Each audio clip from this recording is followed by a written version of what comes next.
Hello and welcome to this video. Today I will be talking about Thor and his character development throughout his films, including Endgame, so spoiler alert to anyone who hasn't watched it yet. In that case, go watch it. What are you doing? We need to beat Avatar. Let's start from the beginning. Thor 1, not a great movie, but a decent one, that I think definitely does a great job setting up Thor and Loki for the Avengers. Thor's character arc is pretty simple, going from arrogant and careless to a more humble and responsible guy who values his powers in a cute fish out of water storyline. In Avengers, he's there with Loki and doesn't really have any arc. He's this very powerful god. In Thor 2, it's again a fish out of water story, this time for Jane in Asgard, and the movie is based mostly around the action and setting up the Infinity Stones and less about character development, which is one of the reasons why it falls flat, but basically it's Thor's relationship with Jane and Loki learning to value them. In Avengers Age of Ultron, his character is mostly used to set up Thor Ragnarok and the Infinity Stones again. In Thor Ragnarok, we see a different Thor. Still strong, but a lot less serious and gloomy, so what changed?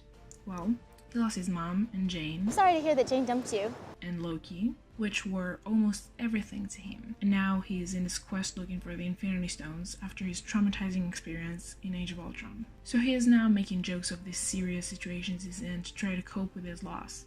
This attitude makes him super relatable because that's what humans do. He's not this unflawed god who talks like he's from a Shakespearean play anymore, and to symbolize this change, he loses all the characterization from his old movies. His best friends, his hair, Mjolnir, and by the end of the film he loses his father, sister, his eye, and of course, Asgard. But even after all this loss, there is still hope at the end. Hope that is crushed very quickly by the post-credit scene showing Thanos' ship overshadowing the Asgardian ship. Infinity War opens after the bloodbath of the Asgardian ship. Thor is helpless and he loses almost all the Asgardians, Heimdall, who was his best friend, and Loki for the third time, if I might add, and this time... no resurrections this time. All that while he's also watching Thanos getting the Space Stone. And for the rest of the movie, he needs to redeem himself with the sole purpose of killing Thanos, in which he fails. There's this scene in Infinity War that gives us the first glance of the broken mentality of Thor. It's the scene with Rocket, where they're on the way to get Stormbreaker. In this scene, Thor realizes he truly did lost everything. What more could I lose?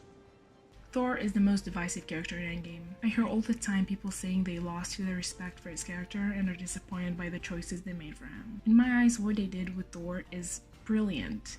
They reinvented the character because they knew we didn't like him and his arc wasn't strong enough. They realized his potential could be used to something more than setting up future films.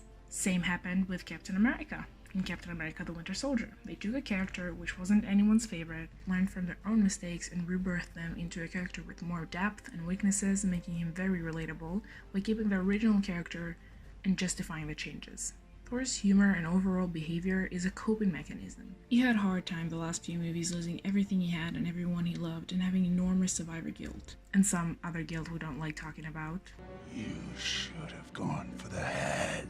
How can you blame him for turning to alcohol and gaming? He is so broken that even mentioning Thanos' name brings him up to tears and an emotional breakdown. Every single scene with Thor in it made me tear up just watching him try not to break down completely.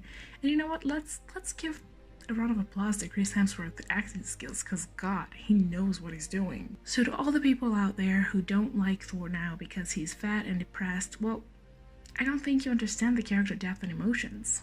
And hell, besides the great character arc, we get a powerful message. You can be fat and you can be depressed and you can still be a superhero. You are still worthy. I'm still worthy.